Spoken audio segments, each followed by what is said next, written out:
안녕하세요. 뽀얀거탑의 아나운서 류일합니다. 여러분 새해 잘 맞이하셨나요? 이렇게 새해 들어서 처음 방송하는 거 다시 한번 새해 복 많이 받으시고 인사 한번 할까요? 네. 네, 여러분 새해 복 많이 받으세요. 첫 방송부터 또 함께 들어주셔서 감사합니다. 오늘도 조동찬 선배님 그리고 홍혜진 PD 함께합니다. 안녕하세요. 네, 안녕하십니까? 아, 제가 새해 첫 방송인데 감기가 걸려서 또 목소리가 오랜만에 섹시해졌네요. 네. 반응 좀 해주세요. 전 선배 인사 한 번 할 때 반응해주잖아요. 그래도. 그 정도로 이상했어요, 제가? 아니, 이 정도 아니었겠죠, 제가. 아무리 그래도. 그러니까 예, 뭔가 반응이 나온다는 건 그 정도로 되는데. 이상하다는 건 아니에요. 그러니까 이거 어떻게 해야 되지? 감기 오래 가더라고요. 네. 조심하시고요. 자, 오랜만에 건강 상담 메일이 들어왔는데 소개를 해드릴게요. 이분이 제목을요. 기분 탓 진단을 받았습니다. 라는 제목으로 메일을 보내주셨는데 이게 무슨 얘기인가 제가 읽어봤거든요. 들어보세요. 안녕하세요. 대략 3일 전쯤에 목 아래 식도 쪽에 뭔가 부어오른 느낌이 들었는데 물이나 음식을 삼킬 때도 좀 강하게 밀어내려야 하고 반대로 트름이 나올 때도 기포가 목으로 쉽게 빠져나오질 않습니다. 느낌으로는 목 아래 쇄골 부위의 식도 주변부터 가슴 부위의 식도까지 부어올라 식도를 누르고 있는 느낌입니다. 몇 년 전에도 이런 경험이 있어서 내시경을 넣어보고 식도염이라고 판단받은 것 같았는데 어제 내과 방문하니 의사 선생님은 식도에는 뭐 별 이상이 없다고 하셨대요. 환자가 원하니까 식도염 약을 처방은 해주셨다고 합니다. 식도가 아니고 편도가 부어서 그런가 해서 이비인후과도 갔는데 식도 입구까지 내시경으로 보시고는 식도염도 아니고 편도 부은 것도 아니다라고 하셨대요.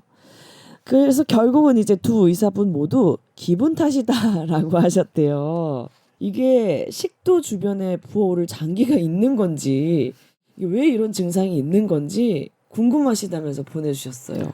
네, 제가 이 사연을 접하고 처음에는 식도니까 소화기내과 전문의를 연결해야겠다 했다가 편도구나 해서 이비인후과 전문의를 연결해야겠다 생각했다. 이거 둘 다 어떡하지? 아니었어. 기분 탓?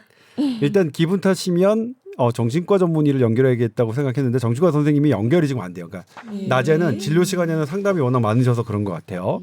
일단 가슴 부위에 식도가 부어오르는 느낌? 이게 뭘까요? 보통 위식도 역류 질환이라고 하죠. 위에 있는 위산이 식도로 올라오는 경우 그걸 가장 흔한 게 네. 우리 이제 토할 때 있잖아요. 토하면 막 가슴이 막 타들어가는 느낌 들잖아요. 네. 그런 현상이 보통 잘 때 왜냐면 누워 있으면 중력을 덜 받잖아요. 물론 누워 있더라도 그러니까 식도와 위에 있는 이 정션 연합 부위에는 올라가지 않도록 잘 이게 장치가 되어 있는데 이게 조금 헐거워졌거나 아니면 어떤 기름진 음식을 많이 먹거나 아니면 술, 뭐 탄산이 많이 들어있는 이런 것들이 있으면 뭐 올라오기도 해요. 그럴 때는 이제 뭐 식도염 치료제 잘 알려주세요. 그렇게 처방받으시면 되는데 네. 이번에는 내과 전문의 선생님께서 보셨는데 식도염이 아닌 것 같다고 말씀을 하신 거는 여러 가지를 물어보셨겠죠. 네. 언제 그러냐, 느낌이 어떠냐, 식사량은 어떠냐 이렇게 식도염의 증상을 물어보셨을 텐데 그게 아닌 것 같으니까 식도염이 아니라고 하셨을 것 같고 그러면 당연히 이제 편도 쪽이 아닌가라고 의심을 했는데 이비인후과 선생님이 편도 잘 보시는 전문가가 이비인후과니까 근데 그게 아니라고 하니까 어느 전문의 선생님을 연결해야 되지 사실 난관에 봉착했는데 일단 하나는 이겁니다. 모든 증세는 이게 점점 심각해지거나 그대로 심각한 상태가 유지가 되면 재차 병원을 가야 되는 이유입니다. 그런데 지금 사연을 지금 들으실 때쯤이면 아니 지금은 그때보다 훨씬 나아졌어요.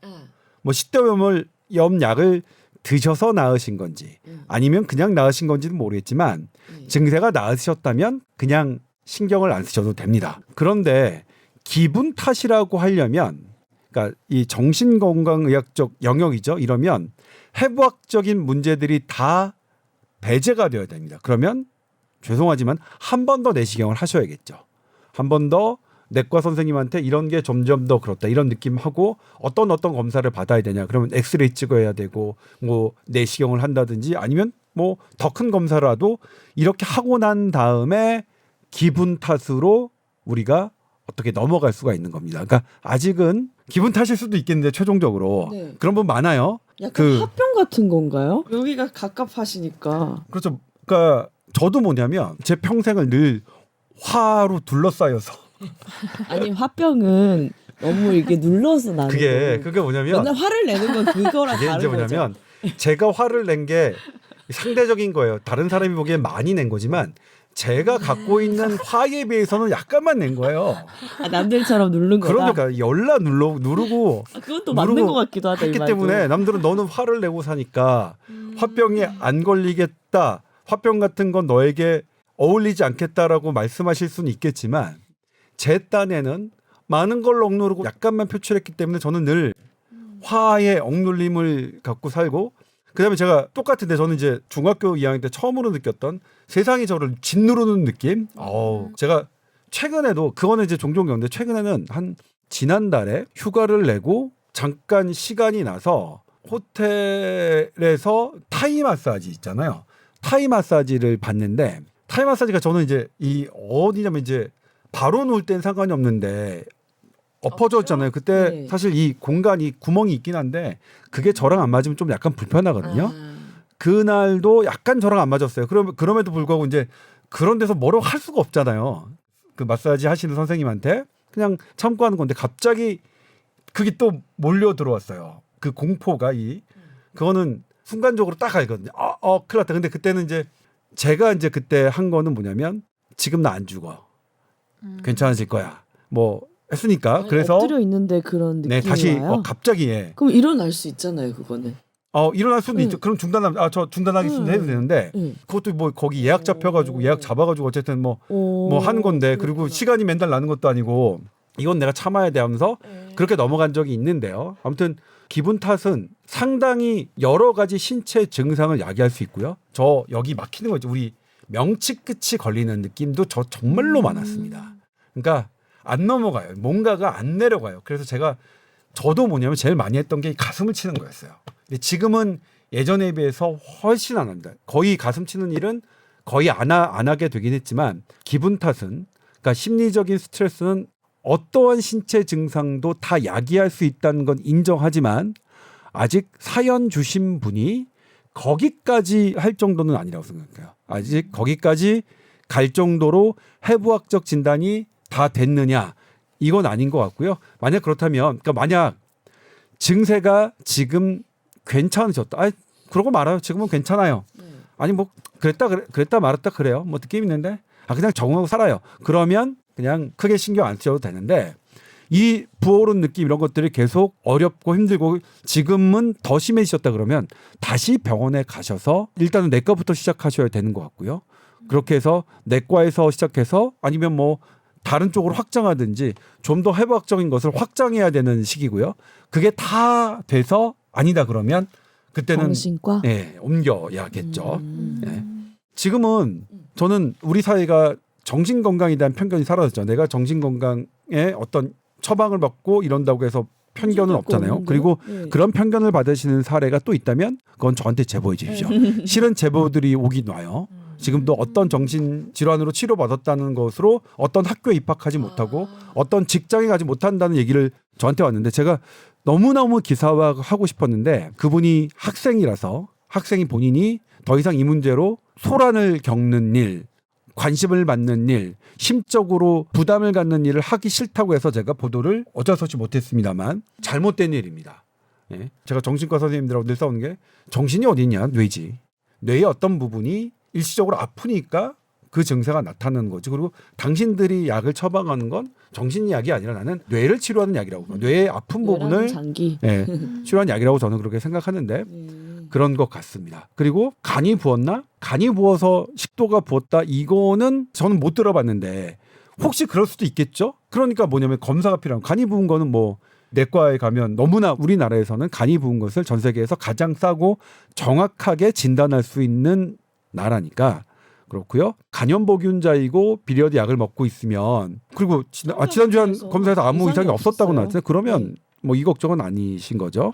그리고 간염보균자이시면 잘 아시겠지만 정기적으로 검사를 받으셔야 됩니다. 특히 40세 이상부터는 더 촘촘하게 학회에서는 6개월에 한 번씩 검진을 권장하고 있고 그것이 간암을 가장 빠르게 발견할 수 있는 길이라는 건 뭐 너무나 잘 아실 테니까 다시 한번 말씀드리고요. 네. 그렇게 지금 현재 증세에 따라 판단하시되 만약 지금 기분 전환이라고 기분으로 하시기에는 이르다. 괜찮으시면 뭐 그냥 신경 끄시고요. 만약 사연 들으시는 순간 더 심각하시면 그거는 처음부터 다시 그러니까 예전에 식도염을 진단 받았다고 해서 이제 식도염인 것 같아요. 이렇게 하면 안 되고 다시 처음부터 가셔야 됩니다. 네. 오늘 보내주셨기 때문에 좀 며칠 동안 이렇게 증상들이 더 좋아지는지 나빠지는지 지켜보시면 되겠네요. 네. 기분 전환 하면은 기분 탓에서 벗어날 수 있을지 궁금합니다 하셨는데 우리 홍 PD님은 기분 전환 어떻게 평소에 하시나요? 저는 맛있는 거 시켜 먹어요. 약간 마라탕이나 떡볶이. 즉각적인 방법 좋네요. 그렇죠. 근데 나이가 든다는 게 어떤 거냐면 새롭고 신기한 거 없는 거? 맛있는 음식이 잘 안 떠올라요. 먹고 싶은 아, 음식이 그런 거 아니야? 예전만큼. 입맛이 떨어진 거예요? 이게 진짜 뭐예요? 아니 막상 먹으면 맛있어요. 네. 근데 예전에는 제가 맛있는 족발을 완전히 감동했거든요. 와, 족발을 이렇게 잘 삶아내고 이렇게 맛있겠냐 그런데 그러면 이제 그 족발집에 간다고 하면 가기 전부터 설레는 게 있잖아요. 와, 오늘은 족발 간다.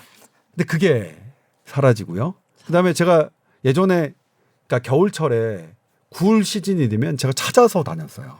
막 굴 전에 뭐에 굴 무침에 다 했는데 지난해에는 거의 안 갔던 것 같아요. 그냥 뭐 있으면 뭐 막상 식당에 갔는데 그게 있으면 시키고 근데 보니까 이제 굴은 사실 좀 되게 순환이 잘 되는 곳에서 먹어야 되거든요. 그렇지 않으면 약간만 이게 유통기한이 약간만 하루 이틀만 늦어져도 위험한 건 아닌데 약간 이제 그 신선한 약간 비린 맛이 있거든요. 그러니까 생굴은 아니라 그러니까 굴전이나 굴튀김이라고 하더라도 근데 이제 뭐 막상 가서 시켜서 먹었더니 이거는 좀 여기서 먹는 메뉴도 아니네. 이랬던 적이 있는 것 같고. 그런데 요즘에는 이제 그런 거는 없어진 대신 어떠냐면 그 살아왔던 경험이 있으니까 이걸로 죽진 않아.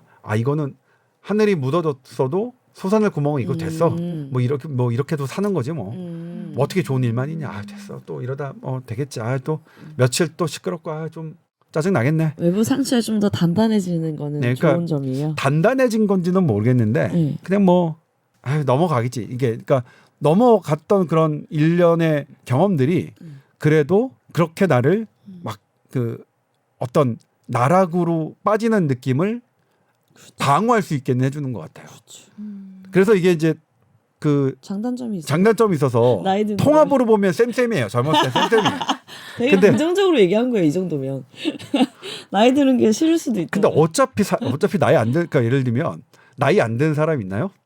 그래서 제가 오늘 알았어요. 저는 이런 얘기가 되네 결국. 저는 그리고 오늘 처음 알았어요. 오늘 알았는데 제 나이가 올해 2024년 기준으로 어떻게? 생일이 지나지 않으면 아직 5자가 아니라는 걸 알았어요. 네.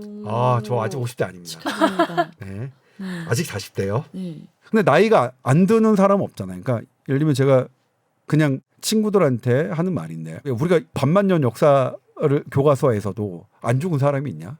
어차피 죽는데 뭐하러 우리가 그런 것을 하냐? 그러니까 어차피 우리가 아무리 해서도 죽는 거면 여기서 우리가 이 과정에서 얼마나 조금 락을 조금 좀 재미를 추구해야 되는 게 가장 관건인 것 같고 제가 지금 완전 바뀐 게 저는 제 인생 1순위는 재미라고 생각해요. 재밌게 살아야 돼. 이제 과거에는 어떤 재미있는 걸 위해서 견뎌내야 되는 시간이 있을 거 아니에요. 그래서 참고. 근데 이제 제 또래의 나이는 이제 우리 더 이상 참으면 안 돼. 뭘 견뎌? 견디다 진짜 나중에 다 죽어. 이제는 아니야. 이제는 그러니까 근데 사실은 재미는 대단히 큰 게 있는 게 아니라 사소한 것에 있고 그리고 사소한 재미는 그 발굴하는 것은 나의 태도에 달린 것 같아요. 내가 어떤 태도를 갖고 있느냐에 따라 이거 되게 재미있네. 이런 게 있었어 하는 것 같아서 아무튼 저는 그렇습니다. 근데 맛있는 음식으로 스트레스를 푼다고 하니 마라탕 떡볶이로. 그 부럽기도 하고 저도 그랬었는데 나 이 얘기 하는 순간 20대 때 처음으로 일본 가서 먹은 맥주가 떠올랐어요. 크리미 거품 맥주를 처음 먹어보고는 세상에 이런 맥주가 있다니. 한국에서는 이렇게 라거 스타일의 톡 쏘는 거밖에 못 먹어보다가 근데 영원히 그 맛은 다시는 오지 않았어요. 그 첫 경험이 되게 중요한 저도 맥주 얘기하죠. 네. 그때 일본 맥주가 우리나라에 들어오긴 했어요. 캔으로. 근데 생맥주는 안 들어왔었는데 처음으로 생맥주에 들어왔다고 제가 레지던트 때인데 압구정동에 딱 해서 아사히 생맥주가 있다. 어. 그러니까 제가 한양대병원에서 근무했으니까 압구정동 가깝거든요. 뭐 신경외과 레지던트 되게 바쁜데 그런데도 가서 야 마셔야지. 근데 비싸긴 했어요. 피처 하나가 막 한 3만 원 가까이 했으니까 예를 들면 우리나라 너무 맥주 생맥주 피처보다 2배 정도 비싼 거였는데 그때도 거품이 많아서 그 느낌이 좀 나요. 그래서 저는 일본 가서 캔 맥주가 싼 거예요. 우리나라에서는 예를 들면 그때 당시 뭐 한 3,000원짜리였으면 한 1,200원에 편의점에서 그래서 편의점만 가면 그냥 맥주를 일본 막 사다가 호텔에서 그런 재미지 어릴 막 때는. 그러니까 호텔에서 그 발코니도 없지만 그러니까 그때 젊은 나이 때 일본에서 호텔 가는 건 뭐 경제적 저렴한 호텔 찾잖아. 20만 원 안쪽에 있는 네. 그래서 근데 화장실이 거기서 요만한 데서 자잖아요. 네 창밖 보면서 먹었던 그때는 그게 참 그 사실은 재밌었는데. 그래서 젊음이 부럽긴 해. 그러니까 그러니까 그건 근데 부러워요, 뭐냐면 진짜. 당신도 지나기 때문에 100% 지나요. 100% 젊음은 영원하지 않아. 지나기 때문에 다 때가 있는 거고 그리고 저의 지금 이 중년의 나이도 딱 이게 지나가고 이제 거의 노년으로 가겠죠. 그러니까 지금 저는 내 젊음을 막 하기 전에 지금 나이에 있는 중년을 누리면서 살아야 되는 게 맞는 태도인 것 같은데 아무튼 그래도 그 얘기는 부럽네요. 부럽네요. 그런 기분 전환할 수 있는 것들 네. 찾아보는 것도 굉장히 노력도 필요하면서 의미 있는 것 같아요. 네. 자, 오늘 본격 주제는 얼마 전에 피습을 당한 이재명 전 대표님. 네. 이번 이제 이슈로 정치적 이슈뿐만 아니라 우리가 뽀얀거탑에서 자주 다뤘던 네. 사회적 이슈 병원 얘기도 많이 이제 등장을 하게 됐어요. 네. 그 부분을 말씀하시려고 그 부분도 있고요. 네, 어떤 그러니까 주제로 제가 사실은 얘기하시나요, 오늘? 네. 이 주제는 좀 정치적으로 예민한 주제라서 네. 피해가고 싶었는데 이제 궁금해하는 분들이 많더라고요. 네. 그래도 그 궁금해하는 분들은 뭐냐면 조동찬이 그래도 취재는 했을 거다. 아하. 정말로 빡시게 취재했어요. 취재는. 네. 근데 취재한 걸 다 보도할 수는 없는 건데 그 두 가지가 있습니다. 기자는 취재는 다 하는데 보도를 하려면 그 취재원이 어떤 근거 자신을 밝히고 그것에 기대서 취재하는 게 원칙인데 그렇지 않아도 이제 저 취재원이 이렇게 얘기했지만 본인은 이것에 대해서 익명으로 하겠고 그다음에 더 이상 이것이 어떤 문제가 됐을 때 내가 한 발언이라고 나는 확인했지 않겠다 이렇게 얘기해도 그래도 언론은 보도하느냐 마냐를 판단해. 게 언론의 고유 권한이고 네. 그게 국민의 알 권리가 가장 중요하기 때문에 그런 일들이 벌어지고 저는 그건 정말로 국민의 알 권리를 위해서 언론이 하는 것은 제가 여기 와서 알았지만 언론은 너무 중요한 기관 같아요. 그리고 기자는 정말로 국민의 알 권리를 가장 최우선으로 삼고 거기서 어쨌든 그걸 기준으로 판단한다면 우리 사회에 되게 대단히 중요한 기구 이건 그러니까 우리나라뿐만 아니라 미국 어느 사회에서도 정말 중요한 기관이라고 생각하는데 다만 이게 국민의 알 권리가 앞장이 서지 않고 예를 들면 언론사의 이해관계 내가 출입하는 출입처의 이해관계가 앞장서면 저는 그거는 완전히 위험 요소가 된다고 생각해요. 그러니까 언론은 기자는 개인적으로 정말로 그 알 권리의 본업에 충실하면 대단히 좋은 기구인데 자칫 잘못 사용되면 대단히 안 좋은 기구도 양측을 다 있음을 저는 인정해요. 실제로 후자들도 적지 않다고 생각해요. 그리고 우리 국민들이 기자들에 대해서 욕을 하시는 것도 저는 충분히 그럴 만하다고 생각하고 저 자신도 거기서 자유롭지 않다고 생각해요. 저도 제가 겁나서 혹은 뭐 때문에 국민의 알 권리가 최우선이 안 된 경우도 상당히 많기 때문에 아무튼 그렇습니다. 근데 오늘도 어느 정도까지 얘기할 수 있을지 모르겠지만 네. 그런 부분을 그래 사실은 나이가 들어서 제가 이것 때문에 걱정해서 오늘 제가 4자라서 네. 그것 때문에 하자 5자로 넘어가면서 그때 피하고 아직 4면 피할 때 아니야. 일단 내용은 아시겠지만 네. 이틀 전이죠. 이재명 대표가 부산에서 흉기로 부산에서 흉기로 이재명 대표가- 테러를 당했습니다. 네네. 근데 이제 이게 처음에 뭐냐면 정치적으로 갈렸죠. 이거 조작이다 아니다. 뭐 이런 논란들 그리고 위중하다 아니다. 이런 게 있었고요. 그다음에 상처가 1cm밖에 아닌데 무슨 적이냐. 뭐 그다음에 위중하면 뭐 못 옮겨야 되는데 왜 서울대병원을 옮겼냐 이런 여러 가지 문제들이 지금 있어요. 여기에 대해서 딱 지금 말씀드린 한 4가지 주제에 대해서 제가 취재된 대로 뉴트럴하게 그러니까 취재된 대로가 뉴트럴 중립적이다. 이거는 사실 조금 어려운 얘기예요. 그러니까 저는 중립적이란 말을 함부로 못 써요. 왜냐하면 제가 취재하는 것 자체가 저의 성향과 저의 생각대로 취재를 하기 때문에 중립적이라는 게 과연 가능하나? 저는 그래서 중립적인 사람은 없다고 생각해요. 네. 사람이. 그렇죠. 본인인데 어떻게 중립적이에요? 네. 그러니까 기자가 할 수 있는 것은 사실 본인이 취재된 대로 하는 게 맞고 근데 그 취재도 기본은 양측 이쪽과 저쪽 얘기를 다 들어보는 것. 네. 한쪽 편만 듣는 게 아니라 그게 기자가 할 수 있는 최대한인 거고 중립적인 건 전 가능하지 않다고 생각하고 그래서 저는 나는 중립적으로 얘기한다. 이런 말을 잘 믿진 않아요. 어느 누구도 저는 그게 정치적이든 뭐 좀 사회적이든 아니면 젠더 문제든 간에 저는 중립이란 있을 수 없다고 저는 개인적으로 생각합니다. 이건 SBS 입장이 아니라 저 조동찬 개인의 입장입니다. 생각입니다. 일단 조작이었느냐? 저는 그렇게 안 봤습니다. 네. 2가지 측면인데 네. 저는 그 영상을 그러니까 너무 끔찍한 영상이라서 방송에선 다 모자이크 하지만 저는 모자이크 안 된 영상을 계속 분석했습니다. 일단은 무방비 상태에서 당하신 그런 신경학적 반응들이 나옵니다. 그리고 중간에 이제 이게 한번 딱 쓰러지고 본인도 모르게 나오는 그런 행동들이 있거든. 걸렸을 때 근데 그때 가해자는 좀 더 심한 공격을 했고요. 이거는 뭐냐면 의도가 되게 나빴다. 그러니까 범인이 네. 의도가 대단히 나쁜 게 화면에 등장이 됩니다. 그러니까 정말 목숨을 위협할 신용으로 정도의- 하는 게 아니라 네. 진짜로 목숨을 위협할 행동들이 그런 행동들이 그러니까 너무 놀래서 방어하는 행동이 나오고 그 반응까지 어떻게 해버리려고 하는 장면이 나오고요. 2번째 다친 부위 제가 이거는 8시 뉴스에서도 말씀드리고 오늘 서울대에서도 브리핑을 했지만 네. 이 목에 이 정맥이 있고요. 내경정맥이라고 하는데 이 내경정맥도 손상되면 위험합니다. 이거는 이 위에서 이렇게 머리 쪽에서 쭉 내려오는 혈관인데 머리 쪽에 피가 되게 많이 가요. 그러니까 우리 몸의 심장은 제일 순위가 뭐냐면 머리를 공급하는데 최대한 노력을 하게끔 설계되어 있습니다. 진짜 오묘해요. 그래서 CPR 할 때 제가 우리 신경외과는 뭐냐면 CPR을 할 때 이렇게 CPR 하는데 머리로 가는 혈관을 우리는 봐요. 그래서 머리로 안 보고 막 허벅지 가나 안 가나 이런 걸 보면 우리는 막 붕괴해요. 머리가 살아야 제일 중요하니까. 사는 거야. CPR은 머리로 보내야 돼 우리가 강조하는 건데. 그런 데서 머리가 많이 가는데 그쪽에서 내려오는 피가 많겠죠. 또 하나가 뭐냐면 머리에 너무 높은 혈압으로 가잖아요. 그러면 머리 혈관이 다치잖아요. 그때 우리 셧다운해요. 우리 여기 누르면 막 쓰러지잖아요. 그게 그런 거예요.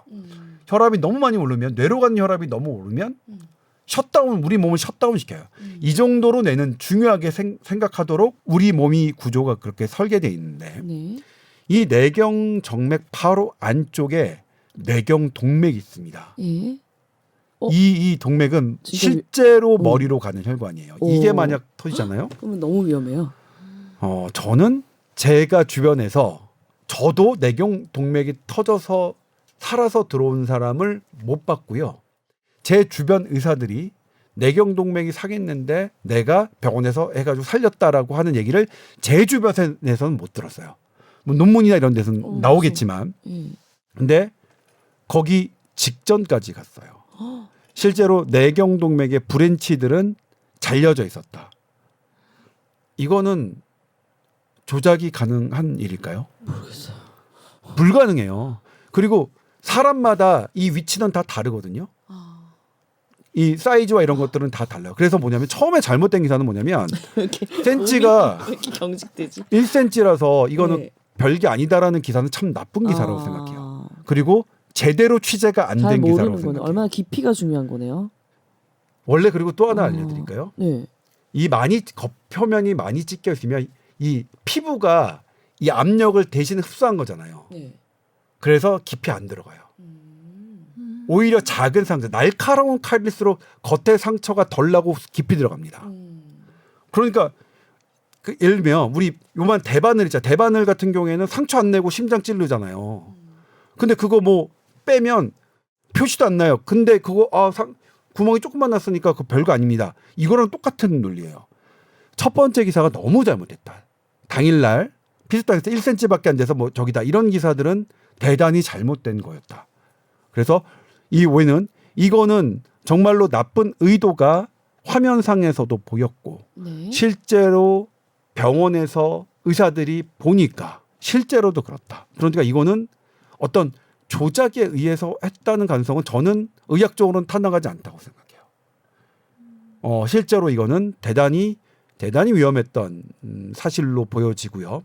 그러니까 모르겠습니다. 나중에 뭐 영화 같은 일들이 막 해가지고 이걸 했지만 저는 의학적으로는 지금 현재로는 저는 불가능하다고 얘기하고 그러니까 그런 것. 네. 그럼 이제 두 가지가 해결된 거죠. 네.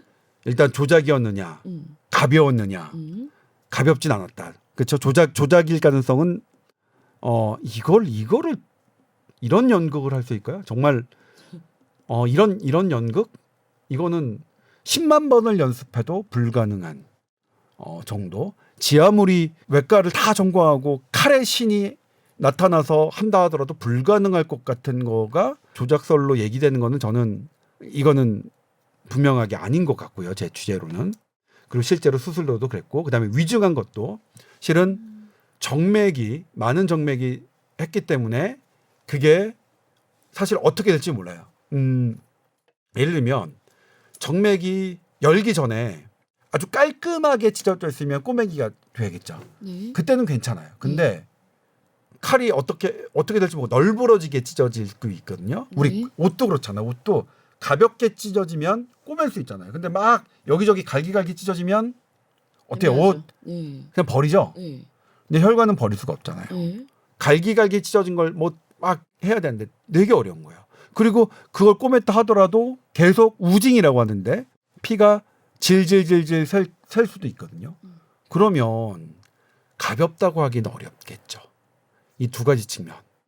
그리고 이것은 양측 부산대병원도 그렇고 서울대병원도 오늘 브리핑에서 얘기했지만 가볍지 않은 상황이었다. 숙련된 의사가 해야 하는 되게 중한 질환이었다라고 얘기했으니까 그런 부분은 양측 부산대병원과 서울대병원이 일치합니다. 자, 이제 세 번째 논란이 그럼 부산대병원에서 수술이 안 되는 거냐? 왜 서울대병원으로 옮겨야 했느냐? 이 부분이죠. 그렇죠. 이 부분은 사실 개인적으로는 그렇습니다. 그러니까 모든 사람은 우리나라는 본인이 원하는 병원에 가서 옮길 수 있는 자유가 있습니다. 그게 어쨌든 정치인이라도 내가 원하는 병원에 할 수 있겠죠. 근데 다만 이 과정에서 예를 들면 이재명 대표가 그거를 결정할 수 있을 정도가 되느냐? 그건 아니었던 걸로 보여요. 처음에 뭐냐면 여기가 이제 수술하기 전에 혈종이 가득 차서 이걸 누르고 있었고 그리고 이거를 또 막기 위해서 상당 부분 컴프레션을 했을 거거든요. 그리고 진통제를 뭐 하긴 했지만 상당한 통증과 충격. 그러니까 그러면 의식은 말은 하는데 정말로 이 환자에게 뭔가를 물어볼 수 있는 그런 상태는 아니었을 것 같고 예를 들면 보호자와 측근이 결정했을 것 같은데 그리고 사실 뭐 가족 환자 본인이 어떤 의사결정에 아주 합리적인 의사결정의 정신 상태가 아니면 직계가족이 뭐 이렇게 얘기할 수도 있는 거니까 어쨌든 그래도 그런 자유는 있기 때문에 옮기는 거는 뭐 그것 갖고 뭐라고 할 수 있는 건 아닌 것 같은데 다만 부산대병원이 현재 이 부분을 못하느냐 그건 아니라고 보여집니다. 네. 예를 들면 제가 부산대병원에서도 확인했는데 이런 경험이 있으시고 충분히 가능합니까? 그러니까 충분히 가능합니다. 물론 그렇죠. 병원을 우리가 서울대병원보다 더 잘한다. 이렇게 뭐 자만하게끔 얘기하기는 할 수는 없겠지만 부산대병원이 권역 외상센터가 있고 그리고 사실 이런 중증 외상은 서울대병원보다는 부산대병원이 경험이 더 많다고 합니다. 이건 부산대병원에서 확인해 준 건데 네. 그래서 그런 부분은 있는 거죠. 그러니까 왜 부산에서 서울로 옮겨갔느냐, 중증도나 응급도나 예를 들면 응급하다 하더라도 부산대병원에 있어야 되고 중증에 옮기는 게 더 위험한데 그런 부분이 있는데 아무튼 그래도 이 부분은 사실 의학적인 것을 조금 넘어가는 그 부분이 있지 않을까라는 생각을 해요. 네. 예를 들면 의학적으로는 부산대병원이 충분히 가능하지만 의학적인 외적인 부분으로 나는 그래도 서울에서 내가 주로 활동하는 서울에서 그리고 내가 면회를 자주 갈 수 있는 서울에서 그것도 서울대병원에서 서울대병원이 뭐 국내 최고 병원인 거는 뭐 자명하니까 최고 병원을 선호하는 그런 개인적 선호도에 의한 것일 수도 있겠고 두 번째는 어떤 이게 정치적인 사안이니까 지방에서는 서울보다는 정치적으로 어떤 커뮤니케이션, 소통이나 이런 것들이 서울보다는 덜 원활할 이런 두 가지 가능성이 양측이 있어 보입니다. 그런데 그럼에도 불구하고 어쨌든 옮겨가는 것은 자유다. 누구도. 그거는 제가 여러 법률가들과 이런 분들에게도 자문을 해봤어요. 이런 경우는 어떻습니까? 그랬더니 누구도 우리나라가 병원을 선택할 수 있는 자유는 있기 때문에 그게 만약 제1야당이든 다른 사람이라도 그게 꼭 당대표라고 해서 제1야당의 당대표라고 해서 내가 병원을 선택할 권리가 없는 건 아니다. 그렇기 때문에 그거를 내 자유의지로 선택했던 것은 뭐 그거는 존중해야 된다. 뭐 그런 부분이 있고요. 다만 이제 얘기했던 과연 부산대병원이 못했느냐, 못할 수 있느냐 그건 아닌 것 같다. 여러 객관적인 증거나 부산대병원의 자체 얘기를 보더라도 물론 오늘 서울대병원에서는 경험이 많은 의사가 숙련된 의사가 수술해야 되는 고난도 수술이라고 얘기는 했습니다만 그 고난도 수술을도 부산대병원이 못하는 건 아니에요. 감당 가능한 부분은 있었다.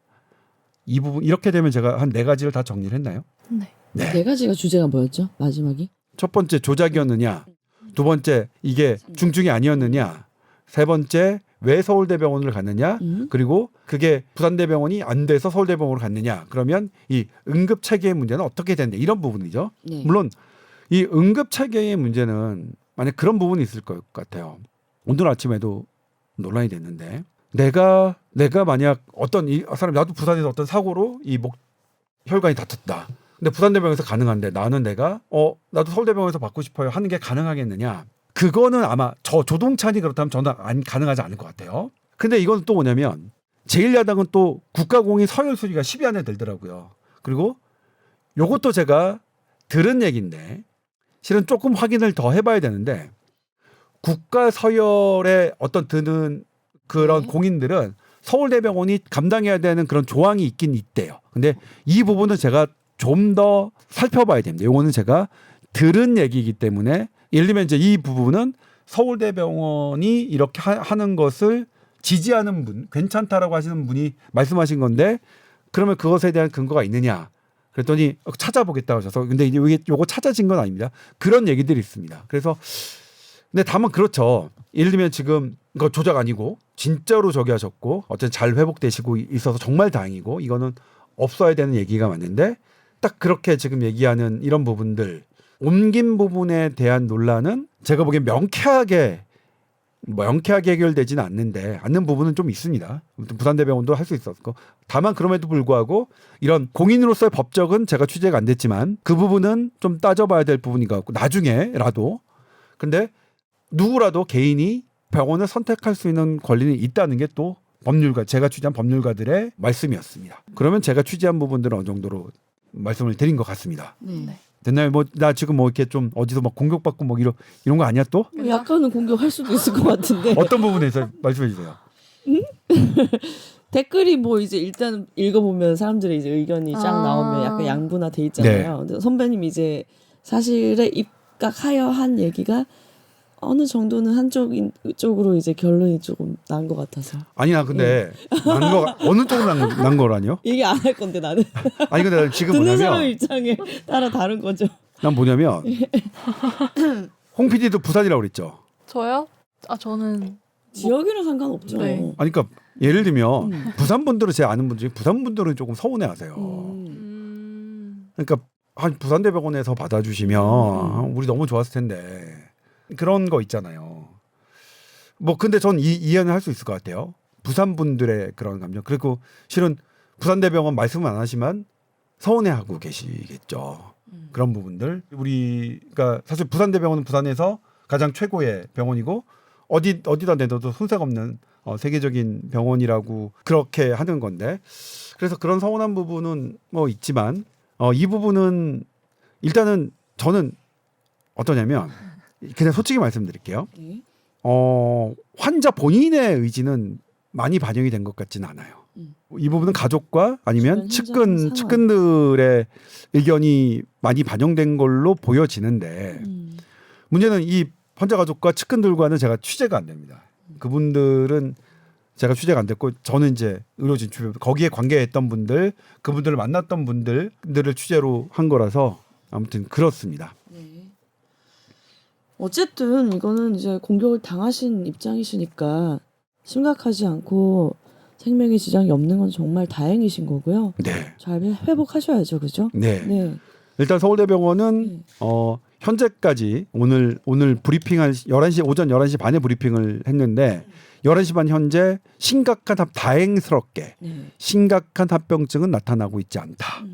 예를 들면 일단 이 혈액을 이렇게 일단 멈추고서 꼬매야 되는 거니까 그때 콩팥이나 이런 뭐 비장 이런 것들이 손상이 있을 수 있는데 그런 게 나타나지 않았고, 다행이네요. 그리고 아직 이건 좀 더 지켜봐야 되지만 수술 부위 감염 같은 게 아직 나타나지 않았고, 그리고 이 꼬맨 부분이 좀 아물면서 틈이 벌어져서 피가 다시 셀 수 있는데 아직 그런 게 나타나지 않고 있다. 근데 이건 좀 더 봐야 돼요. 적어도 일주일 정도를 지켜봐야 되고, 그리고 그런 합병증이 없으면 한 열흘 정도면 일상생활은 가능하지 않겠느냐는 게 이 관련 전문가들의 얘기입니다. 물론 그것에 대해서 서울대병원은 말을 아꼈습니다. 언제 회복되느냐에 대한 것은 말을 아꼈고 순조롭게 회복 중이라는 말로 대신했습니다. 네. 이 열흘 정도라는 텀은 실은 다른 혈관외과 전문의들에게 제가 물어본 겁니다. 보통 일주일에서 열흘 정도면 일상생활 가능할 것이다. 네. 근데 저는 어떤 생각이 드냐면 이제 이 정신과 선생님들은 네. 그래도 이거는 트라우마가 어마어마할 텐데 네. 그게 바로 대중한테 갈까? 그러니까 우리가 생각한 일상은 좀 다르잖아요. 네. 이재명 당대표께서는 대중과 하는 게 일상인데 그렇죠. 그게 과연 쉽게 가능할까? 이런 그런 거는 부분도 또 짚어볼 수 있겠네요. 네. 네. 뭐 이렇게 궁금했던 부분이 근데 조금 명쾌하게 또 선배님이 이렇게 체계적으로 잘 설명해 주신 것 같긴 합니다. 다만 이제 네, 저도 지금 말씀을 안 드렸지만 그제저 바로 서울대병원이 브리핑을 하겠다고 했다가 갑자기 안 했고요. 그리고 어제도 안 하고 어제도 안 한 정도가 아니라 기자들의 질문에 전혀 답을 안 하셨거든요. 준비를 한 건가요? 그 사이에? 그리고 오늘 네. 갑자기 오전에 오늘 11시 반이면 그래도 감사한 건 저한테 제일 먼저 연락을 주셨어요. 서울대 병원 측에서. 네. 하니까 준비하라고 보도 준비하라고 감사합니다. 네. 감사드리는데. 그냥 신중하게 하려고 그래도 그랬던 이런 걸까요? 부분은 사실은 네. 예고를 조금 했으면 좋겠네요. 이게 제가 이제 이것도 말씀드릴게요. 네. 서울대병원이 오늘 브리핑에서 밝힌 이유는 환자나 가족의 동의가 있지 않고서는 브리핑을 할 수 없다는 게 할 수 없었다. 그게 취소한 이유라고 했는데 어제 민주당의 브리핑에서는 아니 이런 건 서울대병원에서 해야 되는데 왜 서울대병원이 안 하는지 모르겠다. 왜 내가 해야 되는지 모르겠다고 했고요. 서울대병원이 거부한 겁니까? 이렇게 기자가 질문하니까 거기서 민주당 관계자가 그건 서울대병원에서 물어보세요. 그랬어요. 그래서 제가 그걸 서울대병원에 어제 물어봤어요. 네. 답을 안 주셨어요. 그리고 이제 오늘 이렇게 말씀하셨는데 근데 이거는 어제의 맥락과는 조금 다르죠. 예를 들면 환자와 가족들이 동의를 안 했다라고 한다면 그럼 어제 민주당이 그렇게 아이 왜 서울대병원이 안 하고 내가 해야 되느냐 서울대병원이 물어봐라 이런 말을 하시면 안 되는 거 있잖아요. 그렇죠. 맥락상. 그래서 이 부분은 조금 매끄럽지 않은 부분이 있는데 네. 예를 들면 이렇게 억측과 이런 게 난무한 상태에서 이재명 대표 본인께서는 정확한 국민의 알 권리를 더 높게 생각해 하시지 않았을까요? 저는 그분을 개인적으로 만난 적 없습니다. 네. 한 번도 통화해 본 적 없어요. 저는 모르는 사이입니다. 네. 저는 모르는 사이지만 그래서 이런 데서는 사실 좀 더 우리나라 과거에도 그렇지만 브리핑을 안 하면 안 할 수 있어요. 너무 이중하거나 그러면. 근데 첫날도 민주당에서 브리핑을 했죠. 환자 상태에 대해서. 그거 되게 이상한 겁니다. 안 하면 안 할 수 있지만 한다면 이것에 대해서 가장 잘하는 전문가가 당사자가 해야 됩니다. 근데 첫날 7시 20분 넘어서 7시 40분쯤에 더불어민주당의 강선 의원과 건칠승 의원 했나요? 국회에서 했어요. 환자 상태 이런 의학적 용어를 써가면서 의사가 아닌. 이상했고요. 어제도 브리핑을 했어요. 어제는 민주당 관계진 그 흉배과 전문의 강천희 의원이죠. 강천희 의원이 아직 강천희 위원이라고 하나요? 그러니까 이번에 민주당의 새 영입 인재 5분인가요? 저는 개인적으로 알고 있습니다. 그분을. 그분이 나오셔서 했고요. 그분은 뭐냐면 차트를 복사해서 보셔서 했어요. 그리고 그 와중에서 얘기가 나온 겁니다. 아니 이건 사실 가장 당사자인 서울대병원이 해야 되는데 왜 이걸 내가 해야 되는지 모르겠다. 이 얘기가 나오는 일련의 과정들은 오늘 서울대병원의 브리핑에서도 말끔하게 해소되지는 않았습니다. 그리고 이것 또한 여러 이유가 있겠죠. 사실은 예를 들면 서울대병원이 어떤 이해관계 때문에 브리핑을 안 했을 거라고 생각하진 않아요. 제가 취재한 서울대병원은 이런 거에서 이해 득실 관계를 따질 필요가 없어요. 예? 사실 왜요? 눈치 볼 수 있죠. 그러니까 눈치는 보겠죠. 네. 그러니까 본인들의 이해관계 때문에 어떤 브리핑을 갑자기 취소했다고 생각하진 않는데 어떤 눈치 때문이겠죠. 근데 그 눈치를 본인들 오늘 안 보셨다고 했는데 제가 보기에는 안 보신 거고 그냥 이렇게 환자 동의가 안 돼서 환자 위중한 상태라서 환자에게 물을 수 없는 상황에서라고는 했지만 그러면 어제의 민주당의 그런 서울대병원 앞에서의 브리핑은 말이 안 되죠. 그거조차도 차트 보고 하는 거라도 더불어민주당이 했잖아요. 그러면 예를 들면 주치의가 할 수 없는 걸 예를 들면 당은 할 수 있다? 이건 더 말이 안 되거든요. 따지면. 그러니까 개인 의료 정보인데 개인의 의료 정보를 본인 허락을 받지 않아서 못 한다면 사실 아무도 하지 말아야 되는 게 맞습니다. 예? 그런데 어쨌든 당으로는 뭐 당적 관계가 있지만 사실관계로는 남이거든요. 예? 직계가족도 아니에요. 남이 얘기하는 거. 그러니까 예를 들면 환자의 개인 의료 정보는 직계가족만 볼 수 있잖아요. 지금. 근데 직계가족도 아닌 사람이 봐서 물론 얘기는 했어요. 직계가족이 복사해 준 것을 내가 봤다. 그러면 그거라도 사실은 브리핑이 서울대병원이 어제 하는 게 저는 맞은 타이밍이라고 생각해요. 오늘 늦은 거는 조금 이거 정상적이진 않다고 생각하고요. 그리고 공교롭게도 오늘 조선일보 조간에 서울대병원이 왜 브리핑 안 하냐 관련 기사가 실렸고요. 그래서 그 영향이 있는 건가? 조선일보가 기사를 써서 이런 부분이 있는 건가? 아니 물론 그건 아니라고 말씀을 하세요. 그런데 그런 생각이 저는 개인적으로 들기도 했거든요. 그래서 이 부분은 약간 좀 매끄럽지 않았다. 그럼에도 불구하고 전반적인 예를 들면 서울대병원의 상황이 환자를 받아서 치료하는 과정은 너무 잘해 주셨죠. 어려운 수술인데 서울대병원을 탓하거나 그런 게 아니라 이제 전반적인 거 환자를 치료하는 부분에 대해서는 되게 잘해 주셨는데 그리고 그거는 너무나 여지껏 잘해 주시고 국내뿐만 아니라 세계적인 병원이라는 거 저 인정드리는데 다만 커뮤니케이션 국민의 알 권리와 관계된 이 커뮤니케이션 영역에서는 약간 전 개인적으로 매끄럽지 않은 부분이 있었다. 그래서 약간 좀 아쉬운 부분이 있었다. 이렇게 말씀을 드리고 싶습니다. 네. 네. 자, 여기서 이제 더 혹시나 또 석연치 않은 부분이 있었던 건 없으시죠? 석연치 않은 부분은 네. 아니요. 그러니까 예를 들면 환자가 와서 그러니까 되게 끔찍한 사고를 당한 환자가 네. 와서 서울대병원에서 잘 치료받은 것이 약간 이게 잘못됐거나 뭐가 이걸 숨기거나 그러면 문제가 되겠지만 다시 돌아가서 네. 예를 들면 백남기 농민이 네. 진단서가 그때 병사로 나간 거는 석연치 않았죠. 그랬지만 그런 부분 그거는 의학적으로 석연치가 않았습니다. 네. 의학적으로 석연치 않은 부분은 없습니다. 없어요. 예, 의학적으로는 너무 제가 보기엔 너무 명확해. 이거 너무나 끔찍한 테러고 사고고 그리고 한마디면 더 큰 일이 일어날 수 있는 적이었고요. 다만 그것을 커뮤니케이션 하는 과정, 국민의 알 권리를 하는 과정은 약간 그렇다. 예를 들면 부산대병원에서 서울대병원에 오는 것도 그냥 솔직하게 보호자가 가족들이 여러 사정이 있지만 정말로 서울에서 치료받기를 원하십니다. 근데 공인이라서 이거는 서울대병원이 할 수 있다고 합니다. 이러면 우리 국민들 그냥 있는 대로 얘기하면 이해하시지 않을까요? 저 개인적인 생각인 거예요, 이것도. 저는 그냥 있는 그대로 얘기하도. 그러니까 예를 들면 정말로 공적인 일을 하다가 테러를 당하신 거잖아요.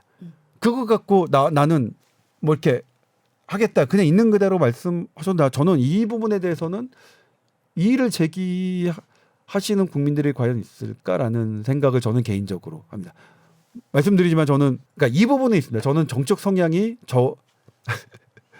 저를 아시는 분은 알겠지만 제가 굳이 편들 수 있는 편드는 정치적 성향은 아닙니다. 물론 이쪽도 저는 상당히 잘못하는 부분에 대해서는 되게 매의 눈으로 뭐 기사를 다 하긴 했다고 뭐 자신 있게 말씀드리지는 못하지만 일단은 취재된 대로 다 하고 있어요. 그리고 실은 저는 다음번에는 선거를 어떻게 해야 되나 지금 막 고민에 빠진. 그리고 저는 일단 정치적으로는 어느 당원도 아니고 아니 당원 하면 안 되나? 그건 잘 모르겠는데.